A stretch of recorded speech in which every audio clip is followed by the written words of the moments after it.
Hello, everyone, and welcome to our Arts and Activism series. I would like to introduce Pavel Smetana today, who's here from Prague, from Czechoslovakia. We actually saw each other recently in Prague for a conference that he organized called Metamorphosis. That was an absolutely amazing event of artists, technologists, theorists, and just generally creative thinkers coming together to look at the present future and what's going on with the world. While we were there, we started talking about Pavel's work, and I got very intrigued with some of his research and his creative work.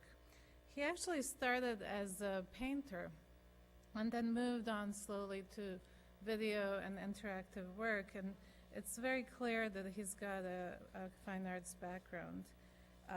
He's really active in Europe in general, not just Prague, but he's made Prague a center of sorts with the CIANT, the International Center for Art and New Technologies. He also heads the Multimedia Research Library and is leading a department of 3D in France, in Provence, at the university there, at the Fine Arts School. He's had many exhibitions and kind of runs in parallel to creating events and showing his own work. Today he'll talk about brainwaves and biofeedback, and I am very curious and delighted to have Pavel here and hear his talk. Please give him a warm welcome.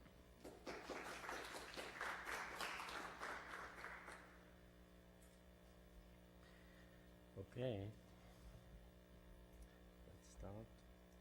Okay, my name is Pavel Smetana, Prague, Czech Republic, Europe.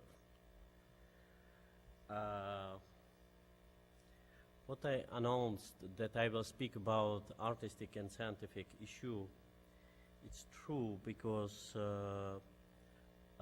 around biofeedback and brainwaves is many questions, actually, as in science, as in artistic creation, and even in politics. And especially I'm very happy and I enjoy that I can participate in this art and activism part, because I think that art not existing in society doesn't exist at all. And I really hate the art only for some small group of people. They go to see some contemporary stuff, you know. I really hate it. I don't go anyway. I like to work with people and to work about some stuff that touch people. Okay. Now we are going directly in the subject. Why biofeedback, why brainwaves, what it is. At the beginning, we have to speak about electricity, because it's based, as you know, on electric signals. The electricity and life is very, very old story. One of the typical example of this is the fish called Gnatonemus petersii. It exists in two places on the world, actually in Ethiopia, and second place in South America in one lake. One lake in Ethiopia, one lake in South America. Why? I will show you immediately. 250 million years ago, the world was completely different. And this fish was living in one lake or some couple of lakes in one earth. And with the separation of continents, the lakes were separated. It means this fish is very old. And this is question what is special with this fish.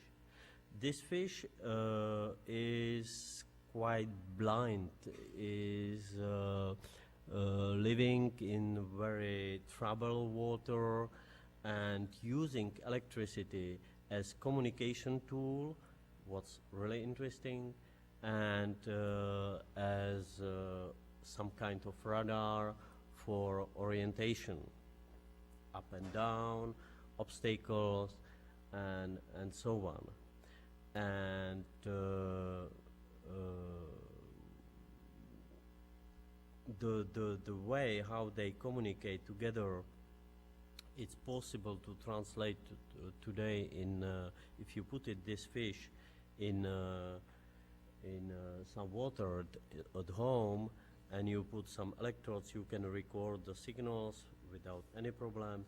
And as Louis Beck did like 15 years ago, he tried to make communication in between two fishes over the internet, translating signal from one fish to another one 300 kilometers away, and it worked, perfectly worked. It means the electricity of life is very, very old story, and living being is perfectly integrated with this element. What's about the humans? We are speaking about electromagnetism.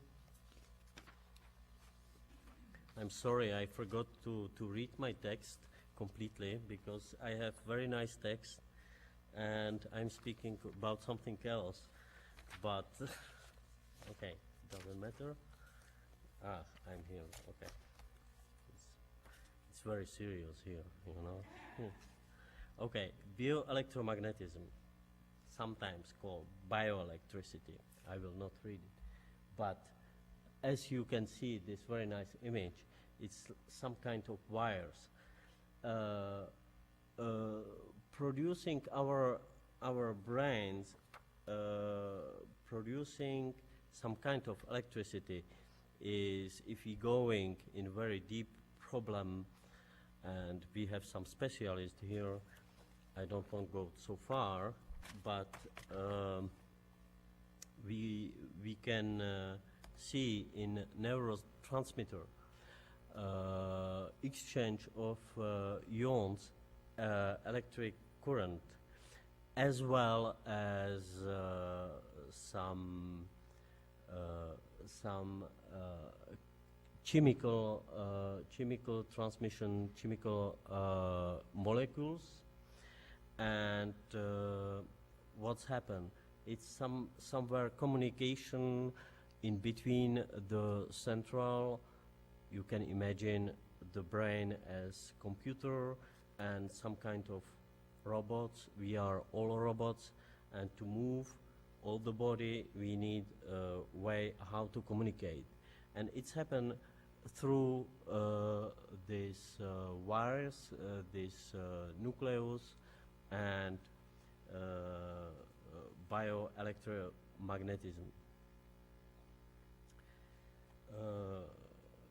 The techniques working on it called electrophysiology, and one of the first person who was working on it is Italian physicist Luigi Galvani, who first recorded the phenomenon while dissection a frog. You know, maybe the frog, if you cut the leg of the frog, he is still moving if you send small electric signal to this. Galvani coined it the term animal electricity. It was the first approach to the bioelectric signals. We can call it like this. Neurotransmitters are chemicals, and they are used to relay, amplify, and modulate signals between a neuron and another cells. For example, if you put some electrodes on your head, on your scalp, you can measure activity of postsynaptic currents. It means that the brain exchanging something with and other cells, and the electricity in microvolts, it's possible to record it. What's very interesting in neurotransmitters actions, that it's not only electricity, but it's connected with the chemistry and with elements you can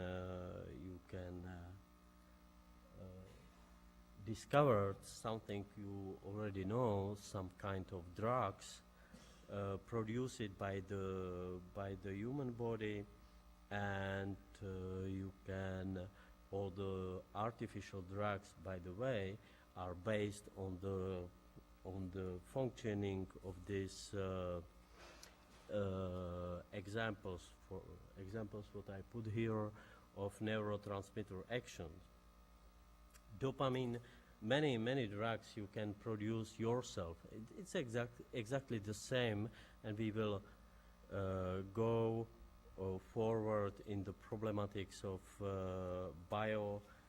electric signals and biofeedback, but it's very similar problematics that we are producing our own drugs. For example, dopamine, it's some kind of drugs. If you are doing your gym very well, after you feel good, and it's like to take something. If you smoke, and you smoke 10 years, and after you have one cigarette, you are addicted to nicotine and some other elements, and it's producing some in your brains some state of pleasure. This is possible to record it chemically from one side, and from another side by electricity. Cocaine, for example, blocks what's happened with drugs, by the way, in this example of neurotransmitters actions, that cocaine, it's very simple. It blocks only reuptake of dopamine and prolong the synaptic gap longer. Or another very famous drug is Prozac, and is selective serotonin, which reuptake inhibitors, and hence potentiating the effect of naturally released serotonin. It means that all the effects of drugs is only to manipulate with the actual drugs what we are producing ourselves.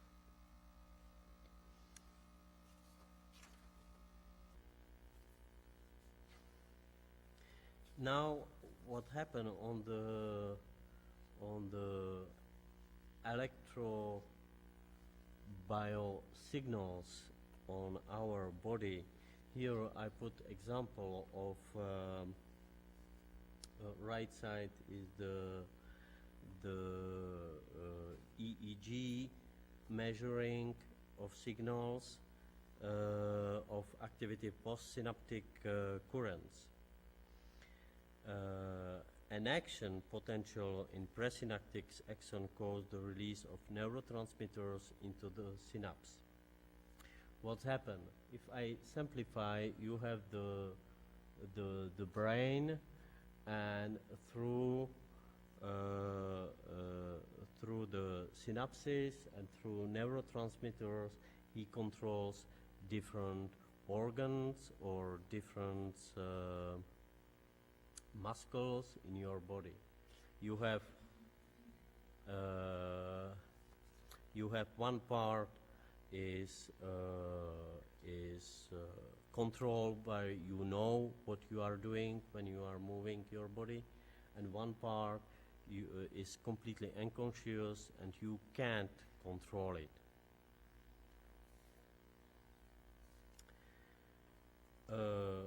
the result is some kind of currents in extracellular space, and this is what we are interested in. These extracellular currents are responsible for generation, for example, EEG or electroencephalogram. Now, what's biofeedback? Biofeedback is not only EEG, because EEG is called neurofeedback sometimes. Biofeedback is composition of different signals. Principle is that you have different sensors on the body, and you are capturing electricity from the skin, from the muscles, from the skin resistance. We will see in details a little bit, and you can watch it. Now, the way how in hospitals or some medical research was done, it was only simplification of some graph that you see that it's moving. That's all. It's, by the way, considered by some specialists like alternative medicine, but it was in 80s, 90s, and in 21st century, where we are now, is some kind of renaissance of biofeedback, and it has been proven in many cases that it really works. But we will see the problems what is bringing in. The story of history of biofeedback is quite recent. In okay, if I start with Galvanic, it's 1786, 18th century. It was really measuring some kind of electricity in the frog, but real person who start with humans was Hobart Mowrer. He was looking for how to stop from bedwetting for children, and he tried electrode. It works, and he used as the first person instruments to control body functions in 1939 using alarms, really sonor alarms triggered by unit to stop children from bedwetting. Biofeedback gained the public attention in late 60s. It was big period of biofeedback. By the way, still now is a little bit mysterious, sometimes even metaphysical approach. In 1969, use of audiovisual information to train subjects to alter blood pressure, heart rate, muscle tension, and brain activities was first term biofeedback, 1969. One of the great person was Neil Miller, psychologist and neuroscientist who worked and studied in Yale University, is generally considered as the father of modern day biofeedback. He came to the basic principle of biofeedback while doing animal experimentation, conditioned behavior of rats, and he theorized that any measurable behavior within the human system was responsive in some way to voluntary control.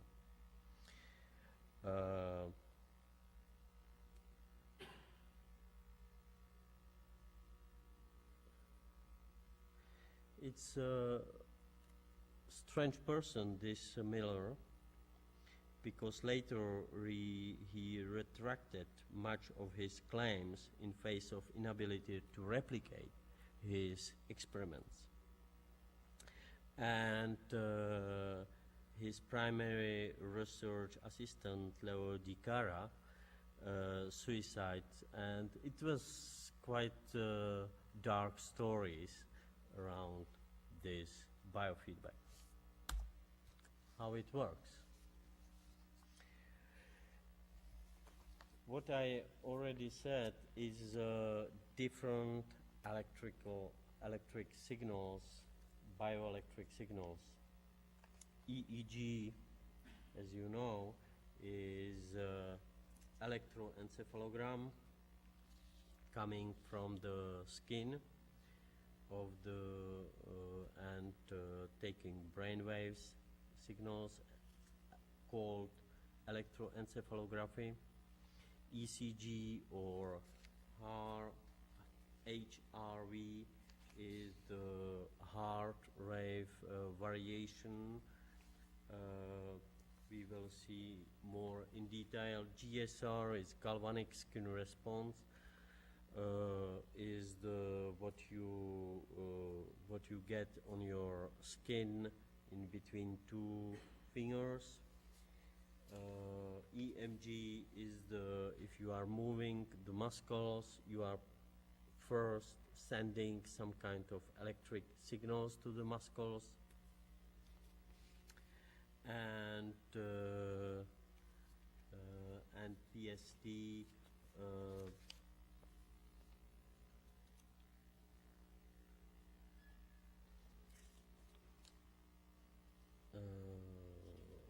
Yeah, I forgot one thing. It's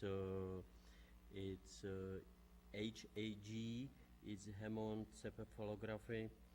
Is the method of functional integrated imaging neural activity of the brain.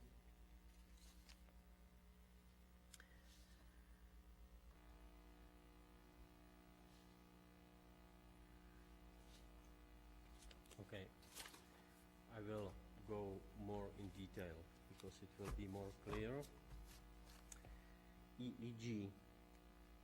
Basically, the most interesting signals you can have from the human body is this electroencephalography signals, EEG, from you can see from the scalp, from coming from the skin on the head, and it's this variation of this electric signal is depending on different mental states, such as wakefulness, relaxation, calmness, pleasure, excitation, light sleep and deep sleep, and so on. The problems with medicine in this case was all the time how to qualify the pleasure, for example. Scientifically speaking, try to give the definition of pleasure, because even some people don't know what it is or have completely different definition of pleasure, and how you can define it in the scientific environment. It's quite very difficult, and this is what's happened exactly on the electroencephalography signals and what we call commonly brain waves. We will see why brain waves,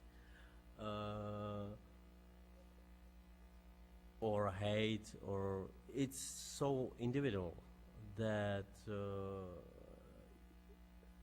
here I think is the real place for artists, because artists are working with the human feeling, and one big thing for artists is that you don't know why he's working, why and how he's working, but you know that you are transmitting something.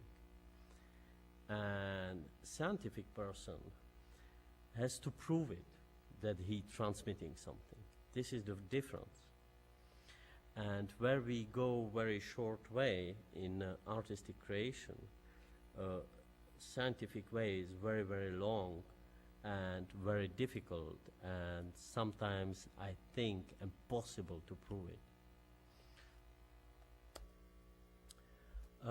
Especially with the electroencephalography, EEG, we are speaking about different waves. Is basically frequencies in between, qualified in hertz. It's very in microvolts.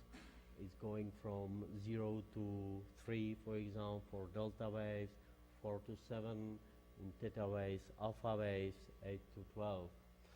And I took this schema from some scientific research journal, and they are much more keen on pathologically states, but it's like little bit, sometimes little bit mess, because you can have some pathological aspects, and in the same time you are in completely positive aspects in another way. An explanation in different, in all this spectrum of different waves, you can see that you will miss in the column called normally many different states of mind you can imagine. Why? It's because science can't give it. Where is pure pleasure or small satisfaction, big satisfaction, and a lot of things you don't know. Okay, we can guess, and we can work with the one side scientific researches and another side artistic researches, and we can go to some analysis much more clear that, for example, in I don't know, theta waves, it's young children. Okay, if you go, that's very important to know when we are speaking about brainwaves and EEG, to speak about adults or adolescent or children. Let's say adults. For adults people is drowsiness or arousal in different wave, and what they don't say generally in between 4 and 7 hertz is sexual excitation. In alpha waves, you see it's only relaxation, but you can have deep meditation in this state. You will see later, I will show you installation Room of Desires I did in between 1996 and 98, and I show it on many places in Europe, and not only in Europe, in Asia, especially in India. And one day I got one guy, and he was like alpha waves and no hearts, no heartbeats, nothing. And I told that he died. He was quite old. And it was a yogi, and he just stopped everything. And he was, and really it's an unbelievable, but it's working like that. It's real. And I think that, okay, normally you can't work with this too much, because it's something involuntary, and you need some methods. It's follow some steps, and after you can do something with that. But like naturally, very few people can control the brain in the wave. Okay, now I will produce, if I'm connected, I will produce, I don't know, alpha waves like this and so on.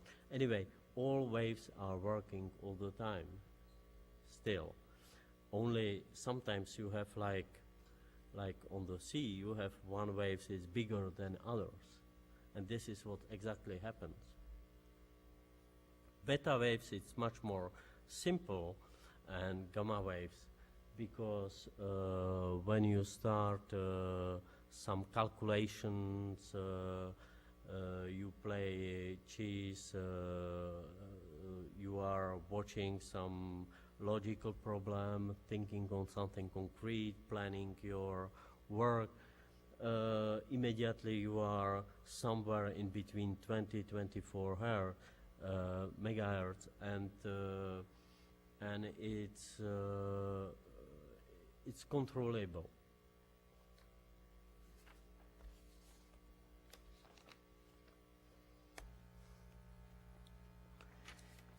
Another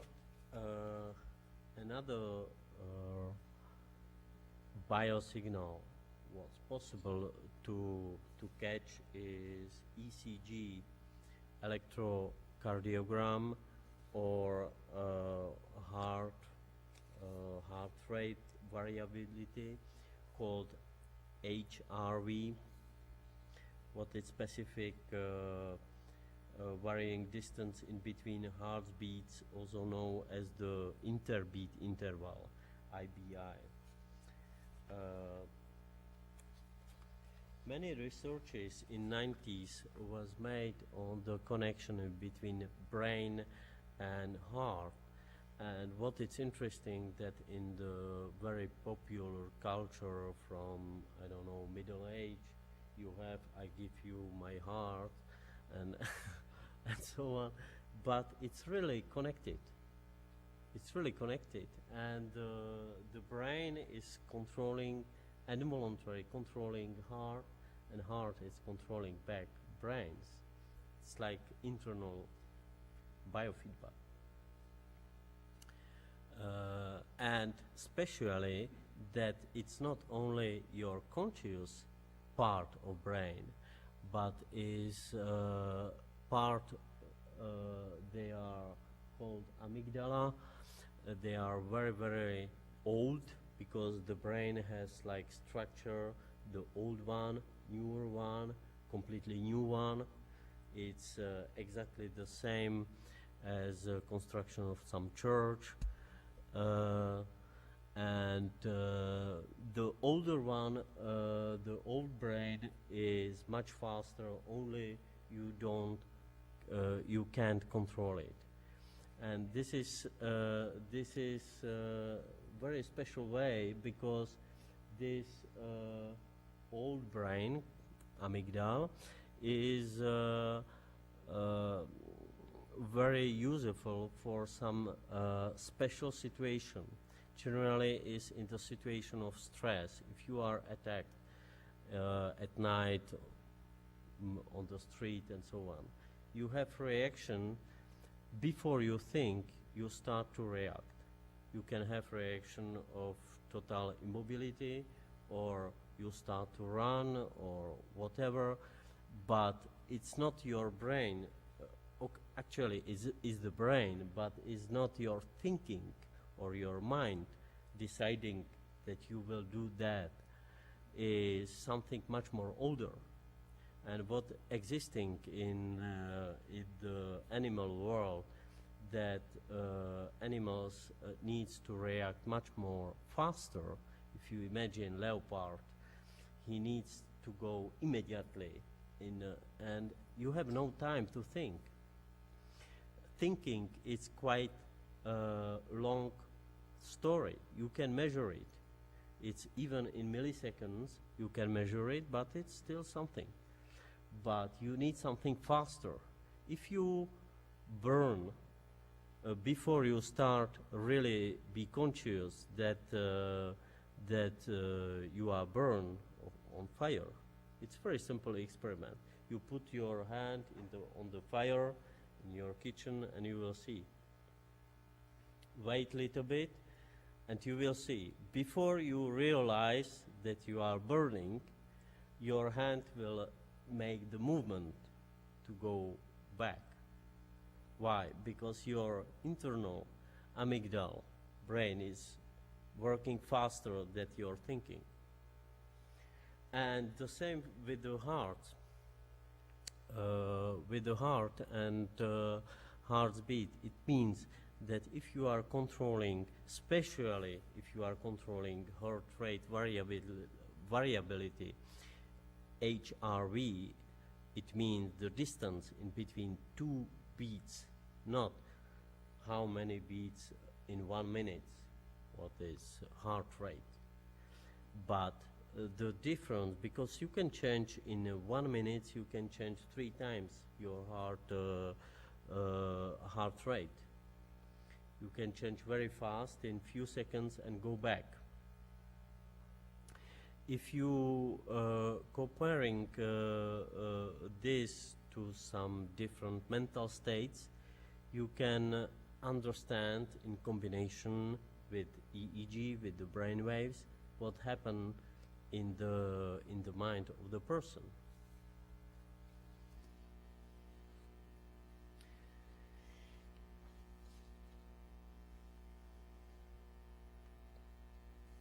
I voluntarily put back something, but I have to speak about it, like disease, okay? Because you can have explanations sometimes of some, especially heart rate variability or heart rate per minute. You can have explanation through some disease and medical reasons. But from mental origins is if you have some stress, and everybody can experience it, that in very short time your heartbeat start to be very fast and it stops, and it's without 30 seconds.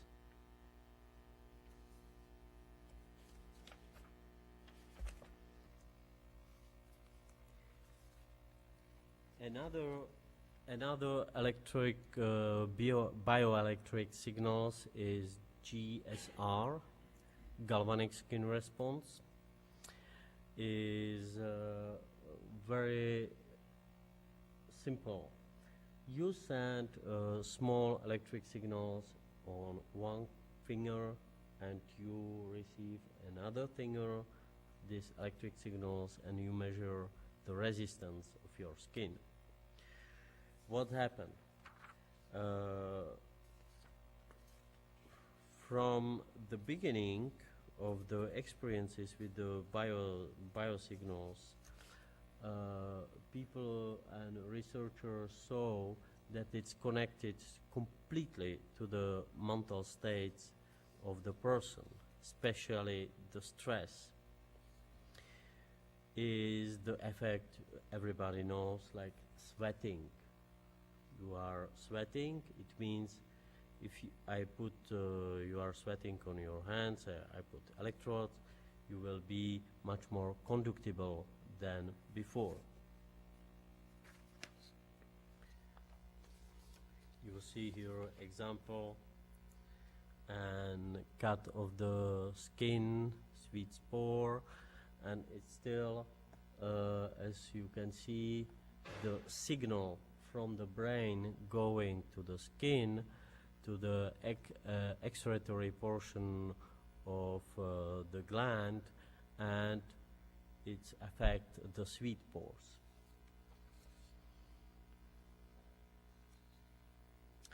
GSR was discovered early in 1900.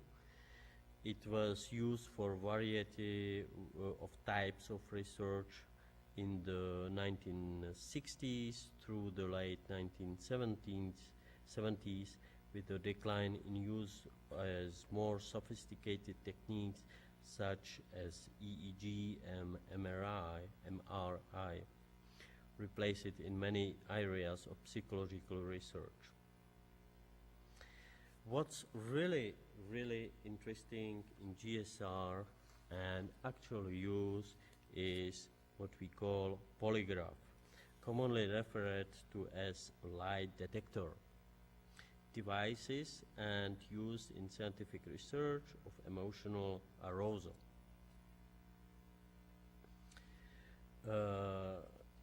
We can go to this little bit more on this polygraph lie detector, because after I will speak a little bit about the artistic installation I did, and one inspiration was this lie detector, because the imaginary of lie detector is very strong, and it's basically coming from only from these biosignals, and especially from GSR. If you are stressed, it's immediately you have everything is in real time. This is interesting, and you can see if something's happened, immediately answer like what person said, and in the same time you see it on this polygraph on the paper like written.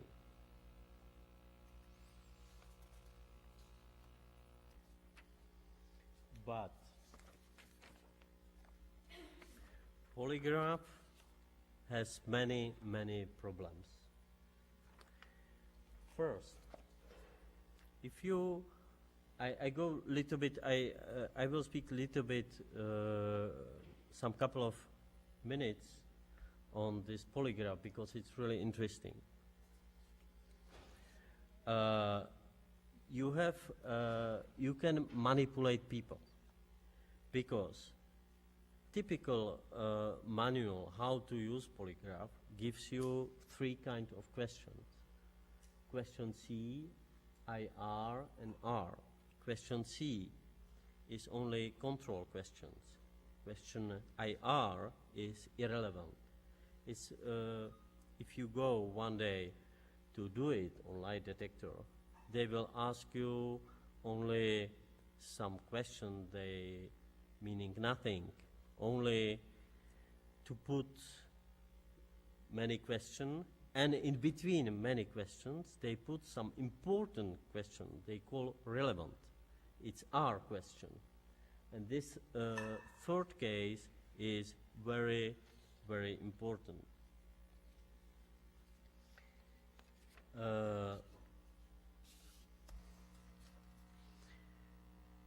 What's the reliability of this? It's one of the biggest questions, especially in United States, because still now you can, in some states you can go to be asked by police to go on lie detector, but the Supreme Court in 1998, U.S. Supreme Court decided that it's not admitted as evidence in court case. But it's still not clear. What is really interesting, that many experience in this field of polygraph is that the real spies was never detected, and they did it many times. It's very simple. It's depending on the mind. If you are a good actor, you just feel like person you are playing. It's impossible to discover to you. But person who is completely innocent and he is just stressed by ambience of the guy who is asking something, they start to be like lying, even if they are not lying at all. It means that you can just condemn some innocent people for the situation where they are.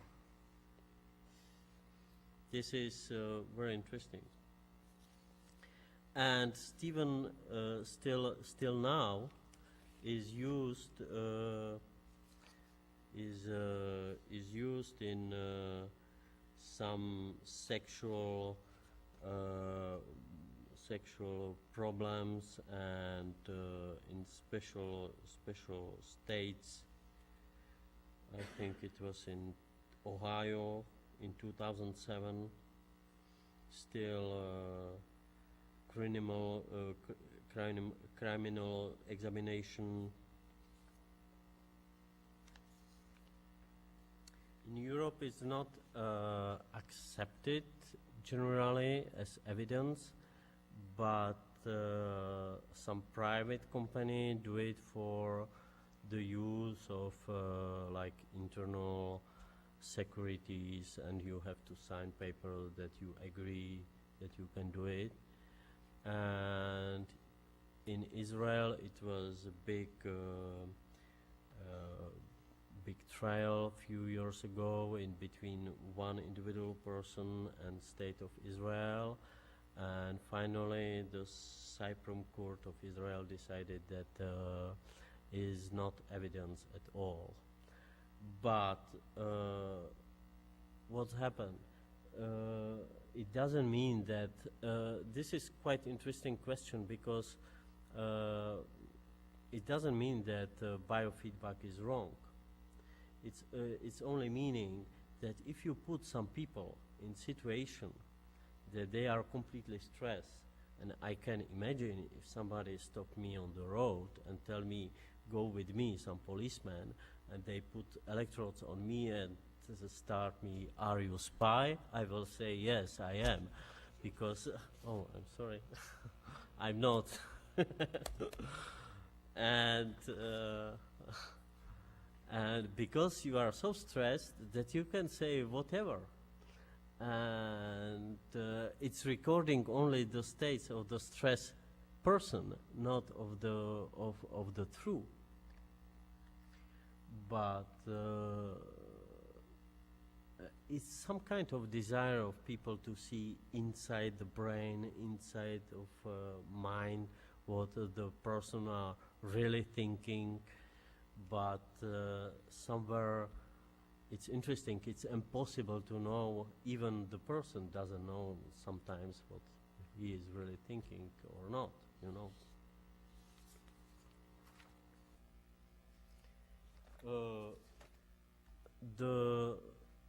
From around 2000 or just before 2000, at the beginning of this 21st century, some kind of renaissance of biofeedback in very serious and scientific area. You have many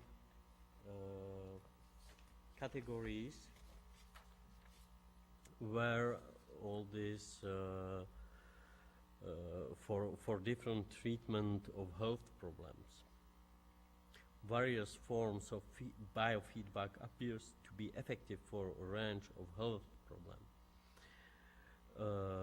For example, biofeedback shows considerable promise for the treatment of urinary incontinence, which affects over 15 million Americans.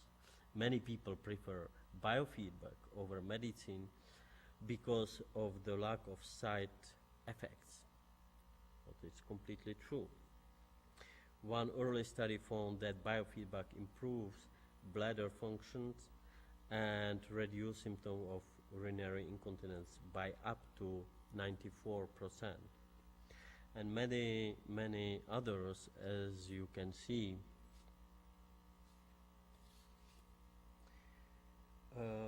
The one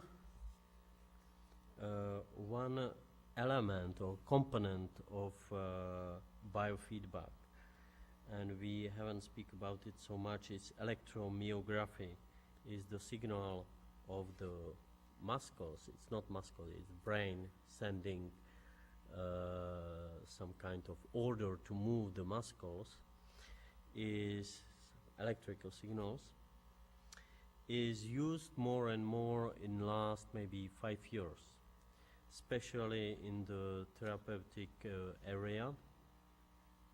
I will show you more on it. In artistic use, many artists since 60s was very, very interested. I will show, I can show everything because it's really too much, but some famous like Osmos, okay, Osmos by Chair Davis, it was by breathing, many others, George Coot, cardiomorphologies, Masafi Fujiyata, who did Richard Creature, Brain TV. Many things was experimented by the artist.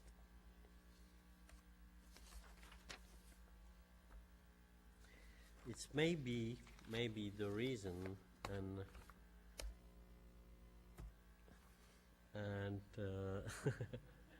one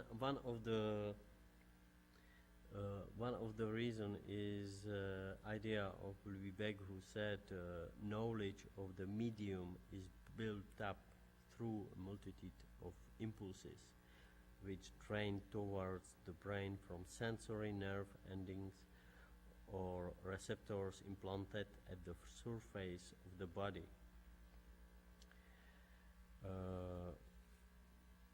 Amplified by digital technologies and interactive devices, these phenomena are essential to many contemporary technological artworks. Such works are generally built on an electrophysiological substrate to try and reach levels of higher symbolic emergence through proprioceptive and somasthetic events. A new realm of creation is opening up where the living world itself serves as fully fledged material for artistic expression. This is something interesting. I would say not revolutionary, but very new. That it's not only as artists in middle age and even much before, they are painting each other and some beauty and so on, but that you can, the human body as the source of information other than, and we are over the aesthetics, other than visual impression, visual contact you have, but you take it as the source of information of something, and you start another creation with this information. And even more, that you have immediate reactions. If you do it like algorithm, that you create some installation and you calculate, okay, this installation will work only when the spectators come. In this case, you have the reaction, you take the information from spectators and you send him back. This is the principle of biofeedback, and you use it in another way. And basically the use of living word, because somewhere, if especially is the word of Louis Beck, and he used this electric fish as artistic installation. It means that living being, something existing, is the, and this is the big question, the last 10 years in different artists work on it, is if it's possible to use the life as part of your own creation. And it's starting with ants. If you use ants installation and you don't feed them, you will have many spectators, they will be completely angry why you don't feed your ants. And you say, okay, it's my installation, don't touch it. But okay, you know, you touch something very, very sensible. And this is now what's happened. It's some taboo and it's not only taboo, and it's taboo and religion and all these things together.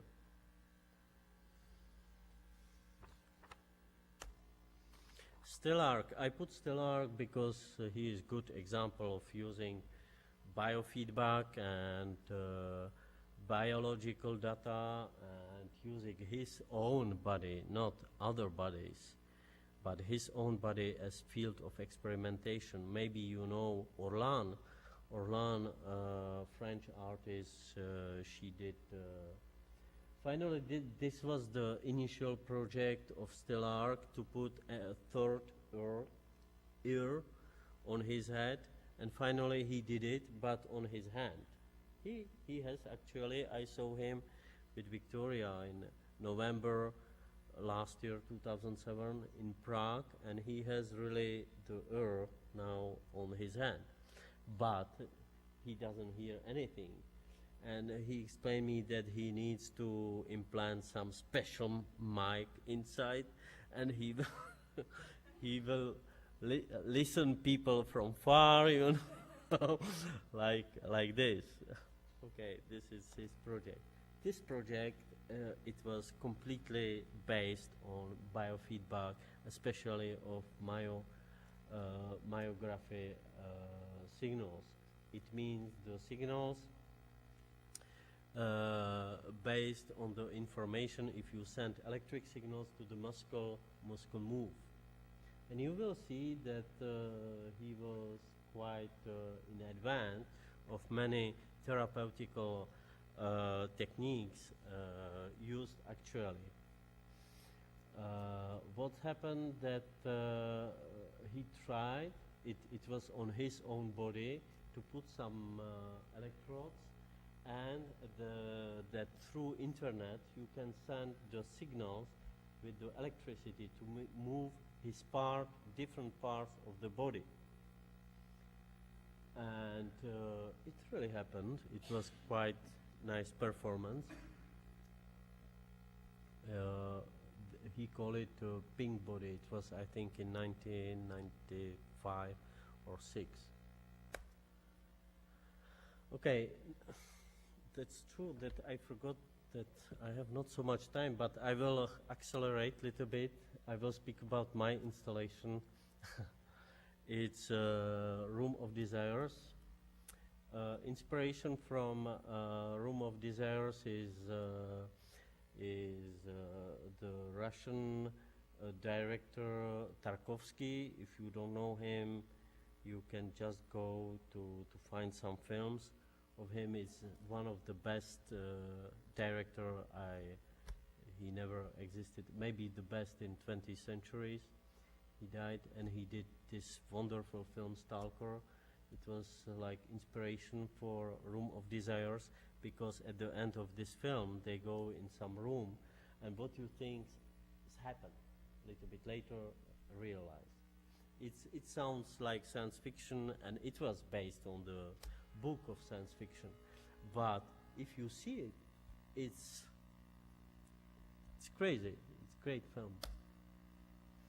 Andrei Tarkovsky, 1979. Following the novel of Strugatsky. This is the cut of the installation. I was thinking to do this from this film, how to do this Room of Desires, where you go, you sit, and you can, what you think, it's happened. And I did it through video, and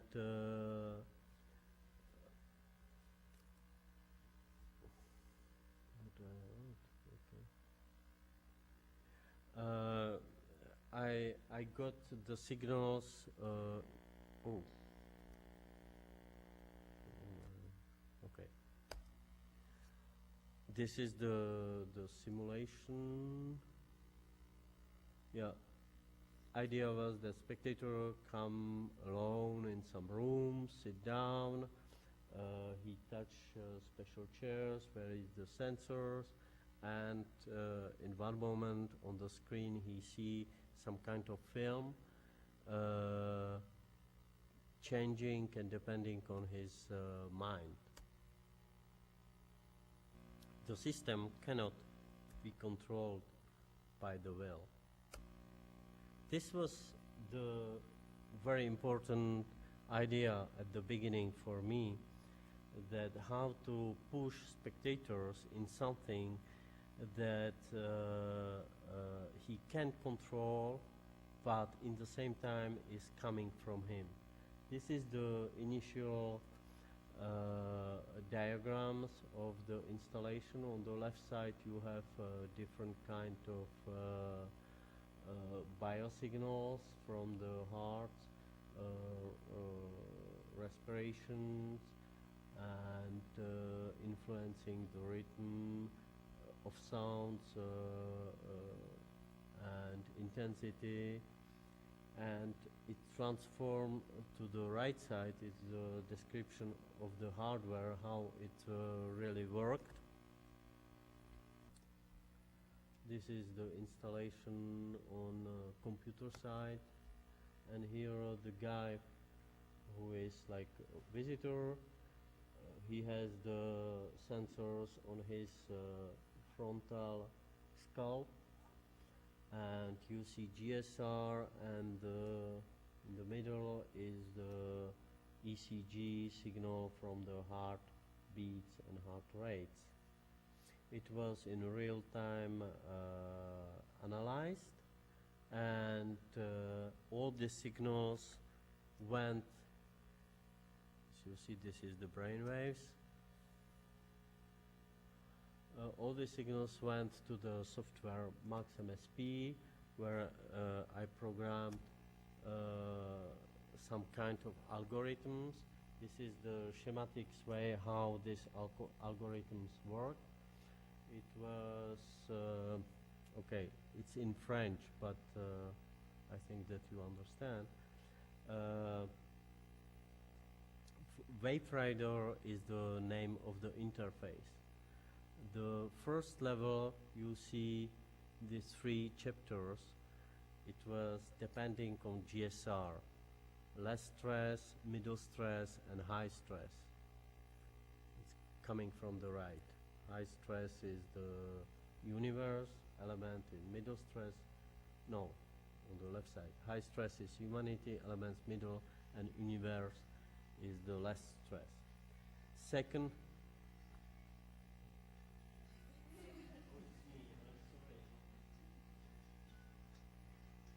I didn't fix it.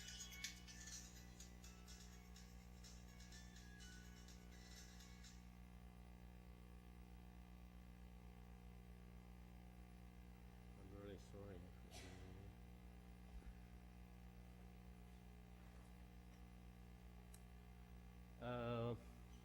The second level, how to, when I got some information in 3 group, very simple group. Why GSR only 3 group? I can tell you it's depending on the person.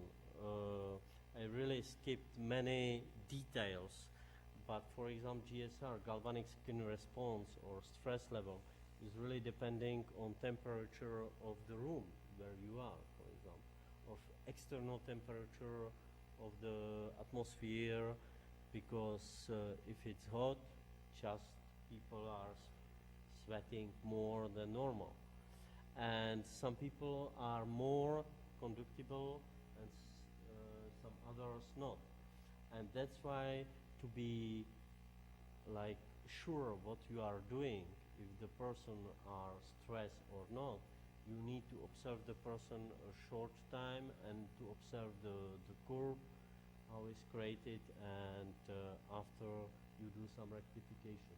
But you can see no stressed person or very stressed person. It's sure, it's possible. And after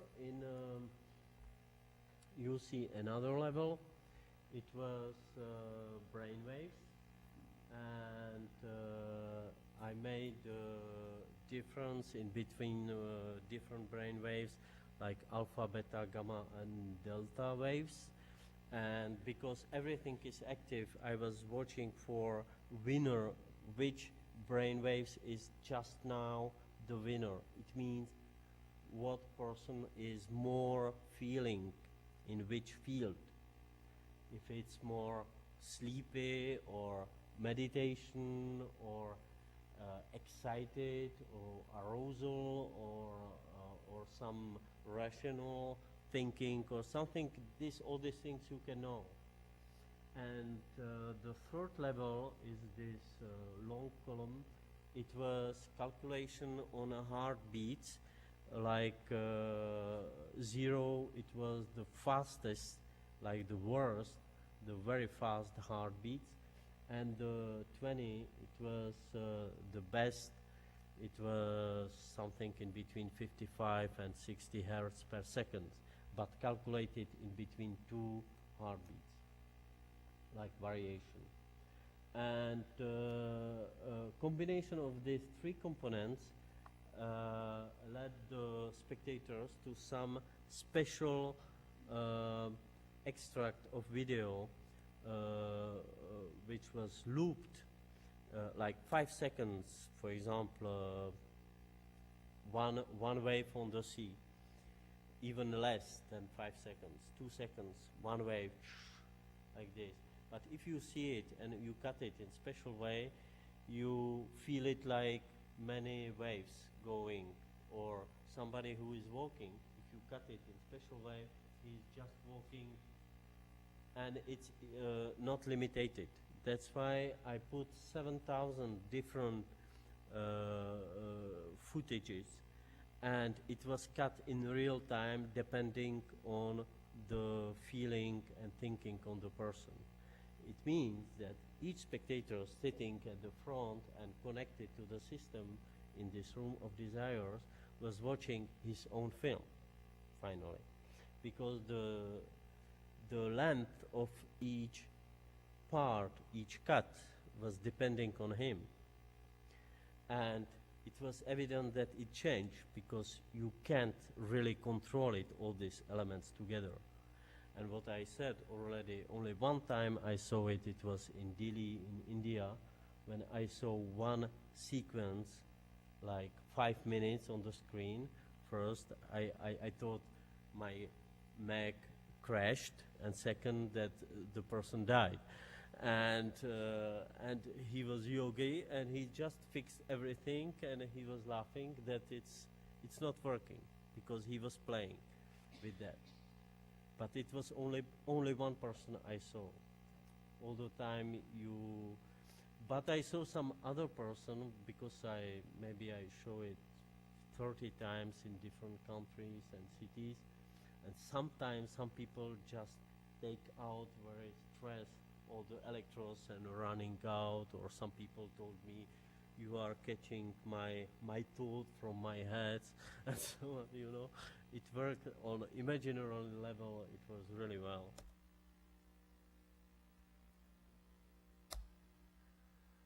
Here you have like the installation. Electroacoustic music, it's quite important. It was created by Slovak artist Alexander Mihalic, who did special programations in Macs, that it was using the same signals as me.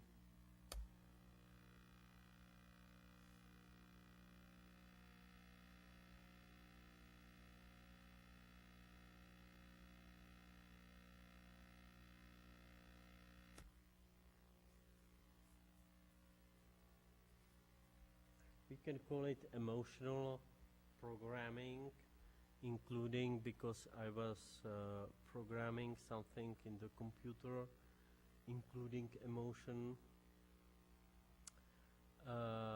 This is only a question relative to this installation, if desire is past. Linked to electrophysiology, it's like what I told you, that how to define desire scientifically. It's not so clear. But if it's unsatisfied, it can move all country somewhere. It's political question. Another installation I used a similar system, but it's much more recent because it was created in 2005. It's called Lilith, and I use like inspiration, human body, psychoanalysis, psychotherapy, cyber psychology, based on theory of Jacques Lacan and Sigmund Freud, psychosis and schizophrenia, especially on his theory of dreams. And what was interesting, or is interesting because it's still existing, is all the installation is based on the, I will show you some photo. Oh, I have a live recording. Yeah, that's true. It's spectator is connected in the same way like Room of Desires, but to video games, special landscape, and you are flying without any control on it, and you can change different world depending on your mental state. And if it's work, you will see a little bit what's going on.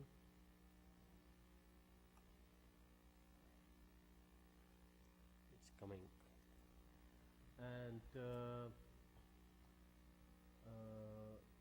it means your different brainwaves was like different world. It's a little bit coming from the dream experiments, that when you are dreaming, sometimes you are flying, you are falling down, you can control it. But what's interesting, and many persons in literature are speaking about it, you can watch it around. It means you are flying, you don't know where you are flying, but you can turn your left and your hand to watch your left and right and so on. This is different world. It was recorded during one session with one person connected to the system of Lilith.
waves.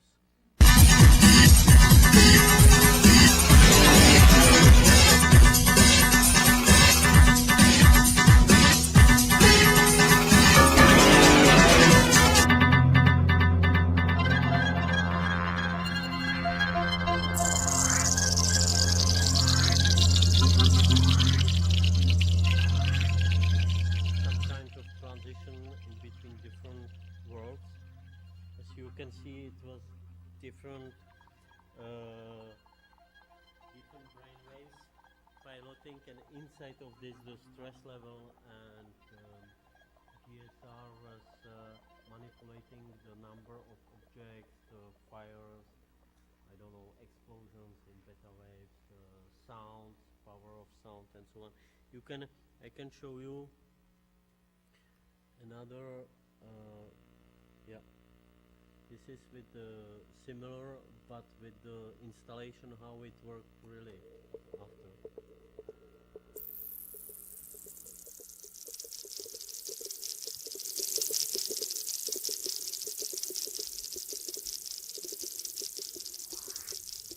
It was connection to between virtual environment and with virtual environment bio.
Important part in the visualization of this world. What you see, it's only like video, but first it was really interactive and possible to see for other person, but especially it was stereoscopic, which means that you got the full immersion in the space, feeling the Z depth, the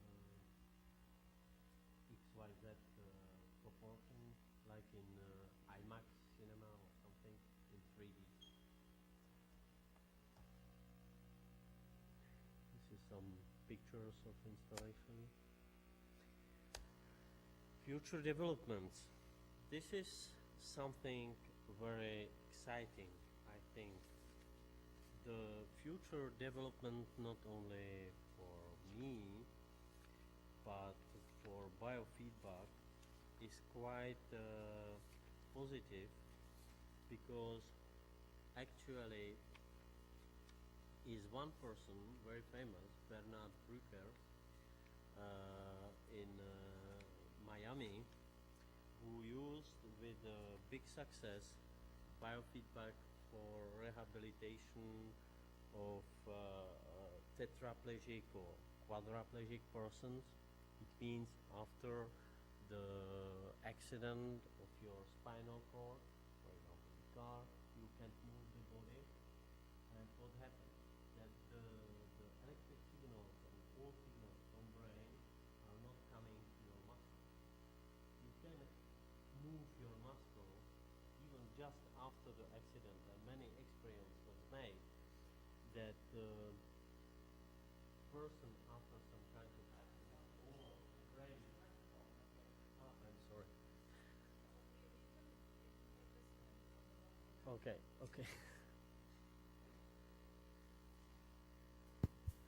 Thank you. What's interesting that, for example, just after some car accident, you have problem with your spinal muscles and you can move. You can't at all. And 3 different hospitals will tell you you are finished for your whole life, you are like vegetable, you stay like this, be happy. And if you send the electric signal to this muscle, not from the brain, from external source, the muscle will move. Your arm, your leg will move normally. It means that it was cut, not completely cut, because it's never cut on one part on your body. And this guy, Bernard Bruckner, discovered that it's possible if, with special technique to reestablish the connection. Like body has capacity to create a new connection of the like replacement, not a replacement of spinal cord, but a reinforcement of spinal cord. And it's based on biofeedback. Is as you see, one very important part is EMG signals. Electric myograph signals. With the myograph, it means that if you want to move, and Atao Tanaka, artist, actually Japanese artist living in France, he did a big performance many times based on myograph signals. On music and lights. If you put sensors on your body and you start to move your body, you send the signals, and you can very easily to connect it, for example, through Max MSP to some lights and to some music, and you can create it. And not only on off, but you can, if you control it as Atao Tanaka did it, you can play with sounds. For example, the power or the pitch. If your muscle is more or less strong and so on, you send more or less electric signals. And the other way for the therapy is that the person who is immobile, he can't somewhere, even without any mobility, send the signal, and you can record it. Very, very small signal in microvolts, but you can record it. It's not enough to move the body, but it's enough to be recorded on the computer. And this is very simplified. This is the idea of this guy who decide, okay, if I can record it, if I can see it, and I show it to the patient, maybe if every day he push a little bit, he will, the signal will be stronger. And what happened?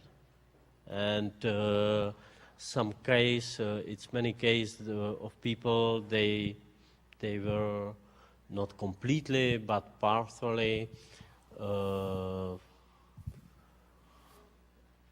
repaired by this technique.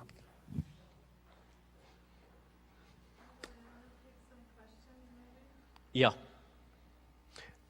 I have 2 slides only at the end. This is a little bit the work, very actual work, what I'm working now on it.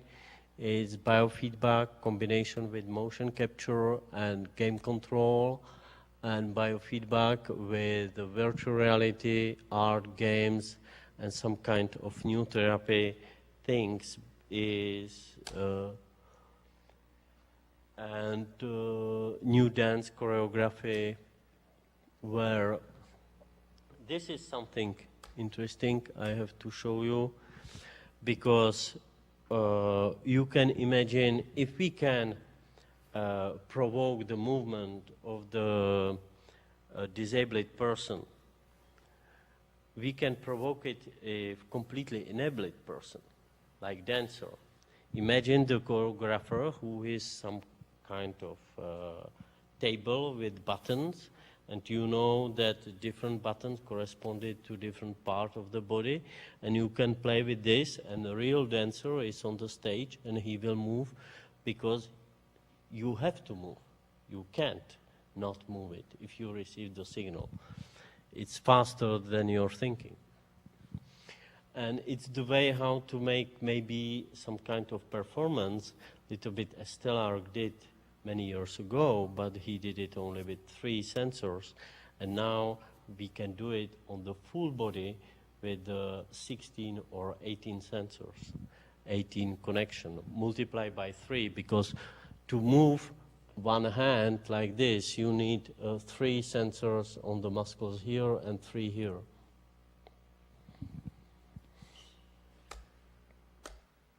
Yeah? You see.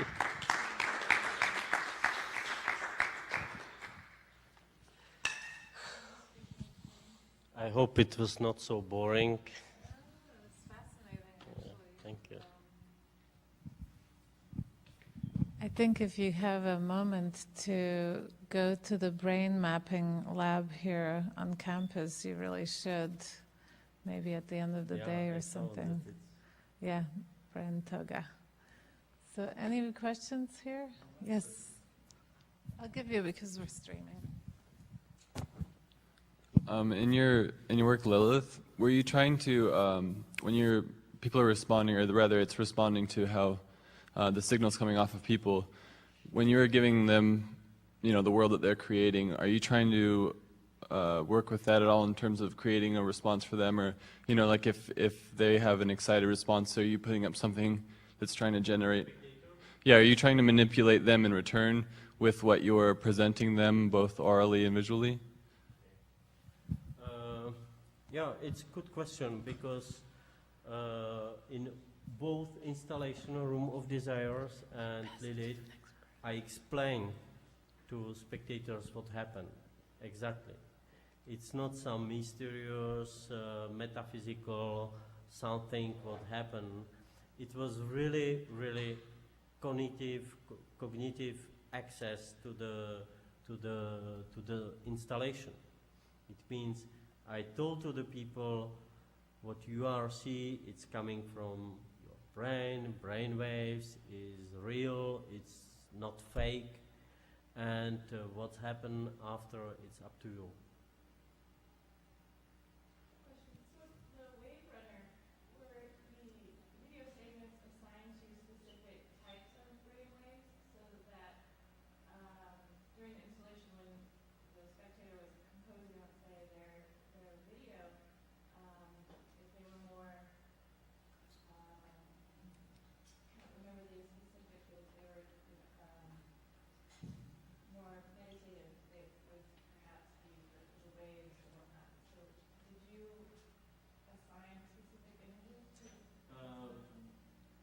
I can tell you something.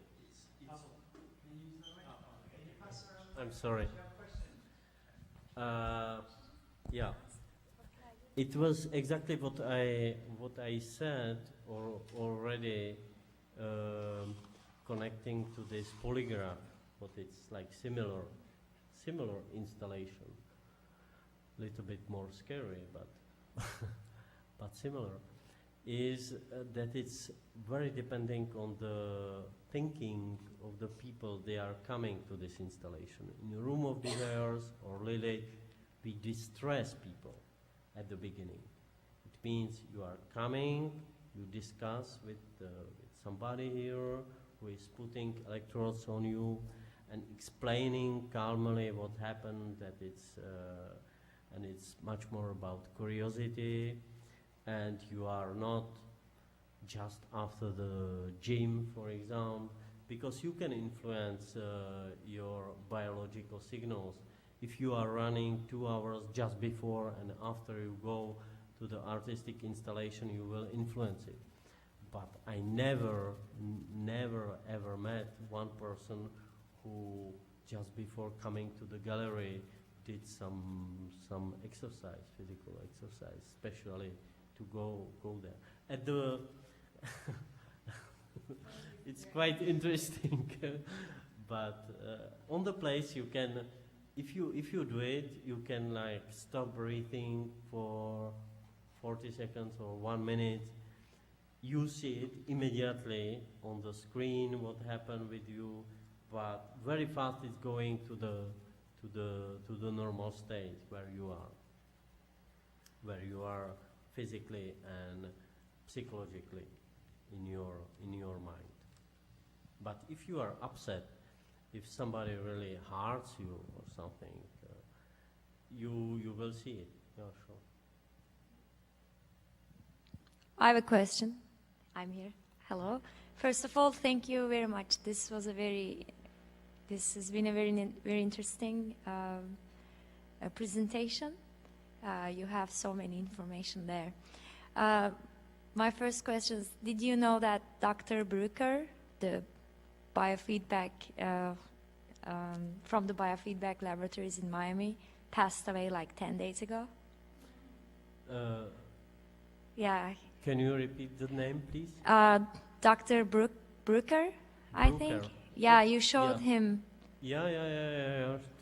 I don't know him personally. Oh, okay. But I know him through books and documentation because he is quite famous for this reason.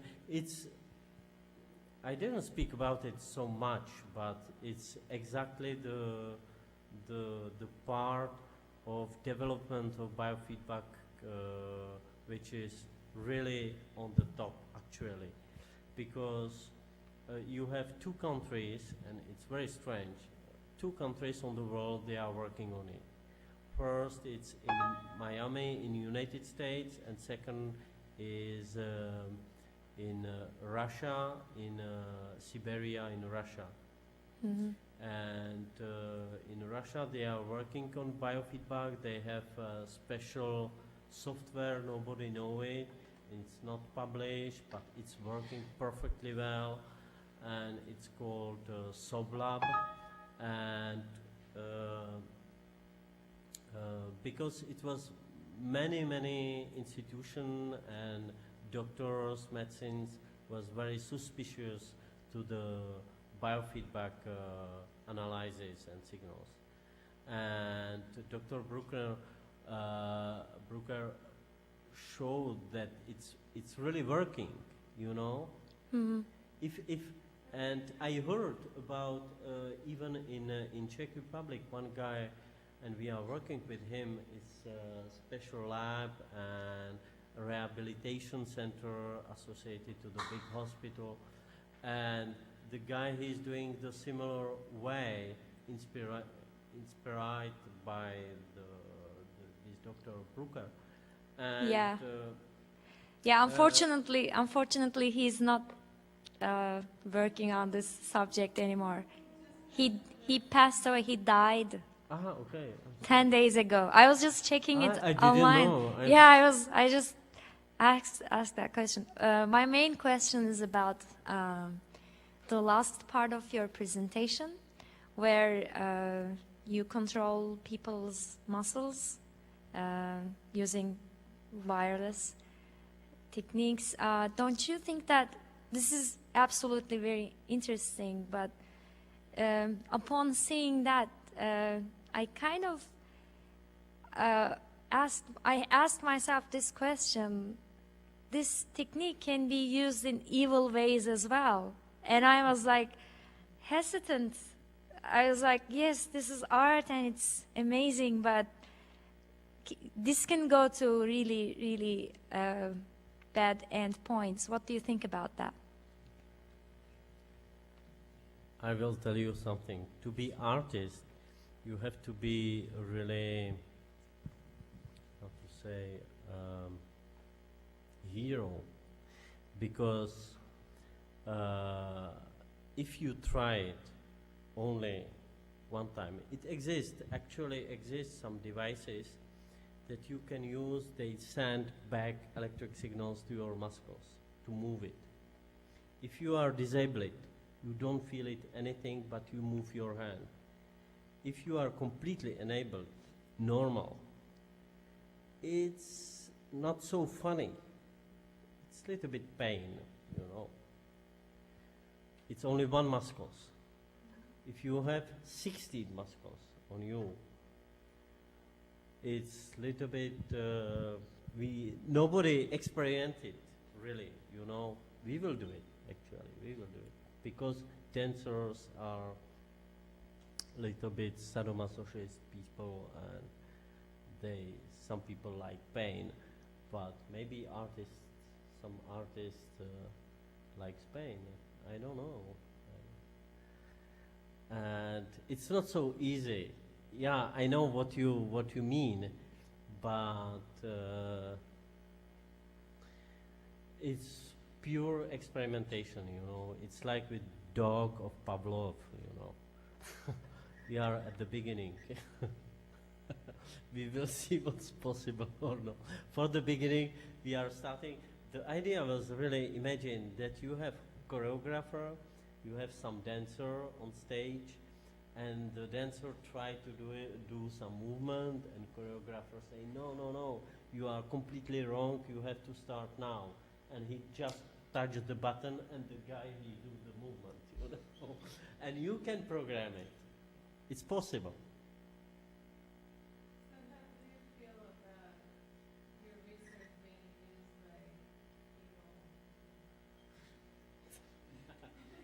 But who is evil people?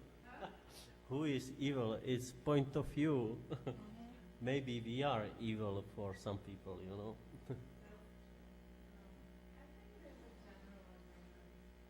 Yeah, I know.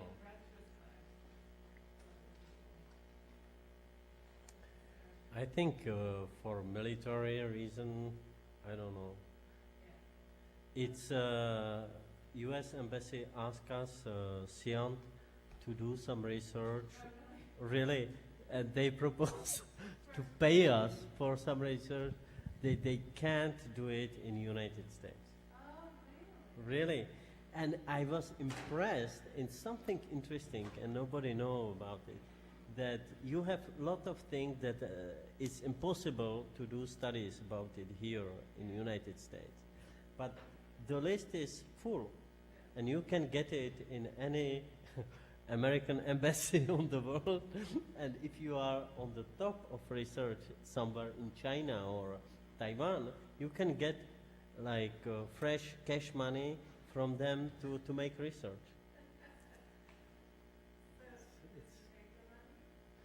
No, we proposed maybe to use, by the way, biofeedback. It's not finished, the discussion. To how to integrate people coming from Iraq with some problems, psychiatrical problems. I'm quite interested on it, you know, through video games, that you can use video games like simulation, and using biofeedback to control the person and reaction and to replay him. This is really interesting, even out of the war or not of the war. If the American embassy can finance it, I will be happy. You know?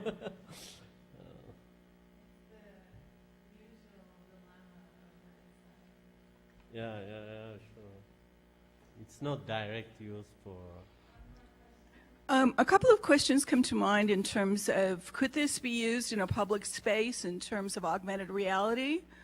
Of having some sort of, you know, I'm walking down the street, kind of like, you know, out of the spook country, recent novel or something, I'm walking down the street, location-based, and somehow there, if I have a headgear on or I have some other method of controlling the, you know, all the same things that we're measuring, I could have a different experience walking in Times Square than you would have, or I could have a different experience walking at the Grand Canyon or something like that. It could be used in an augmented reality way.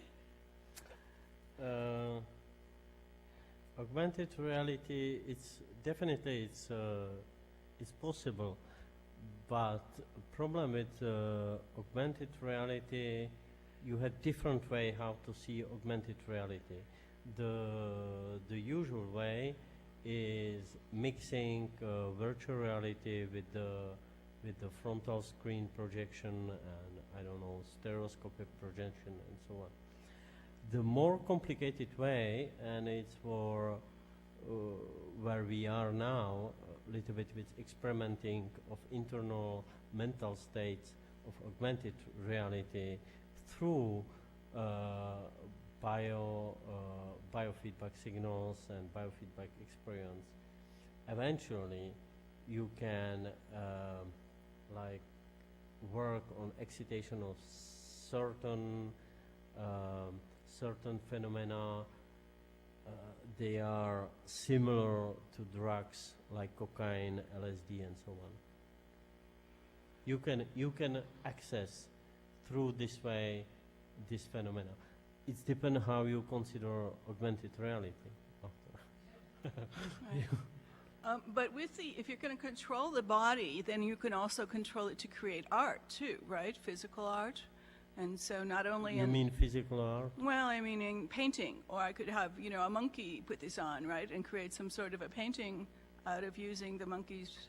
Yeah, but somewhere at the end, you need somebody who is controlling this monkey.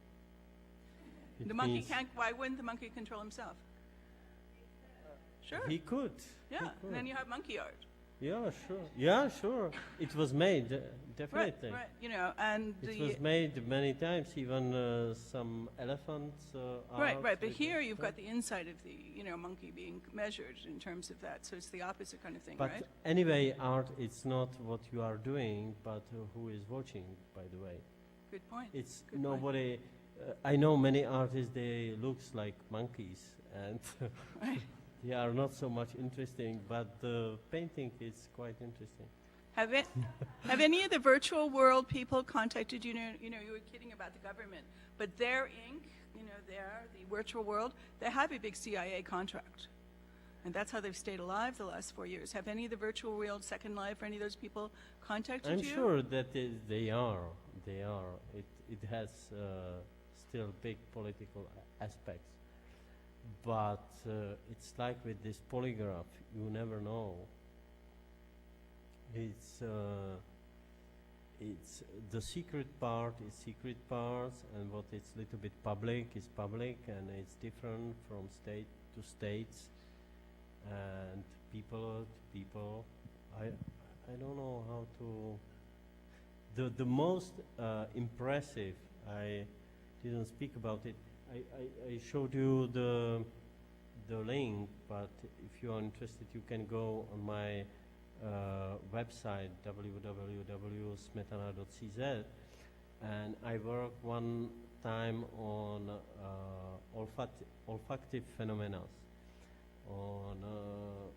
and I was inspired by secret police from East Germany, Stasi, and they developed some special techniques in 70s how to discover some opponents to the regime.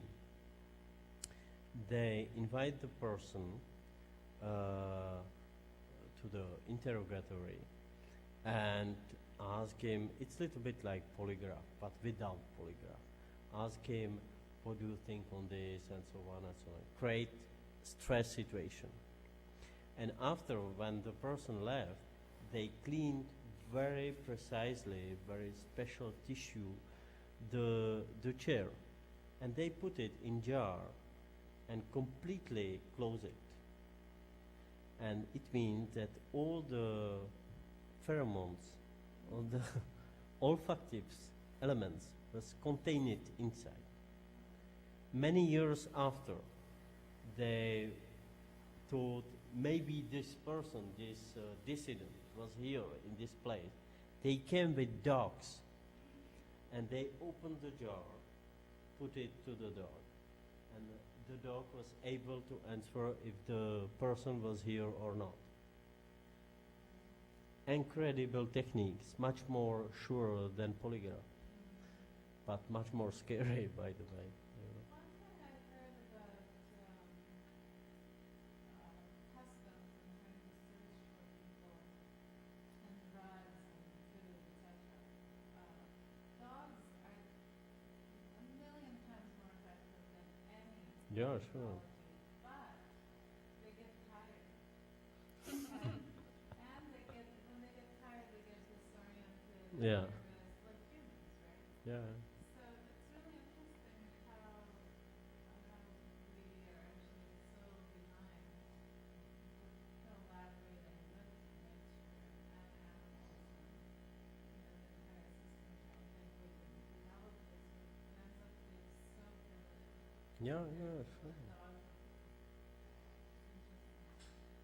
Anyway, thank you so much. It was really Thank you. Thank you very much.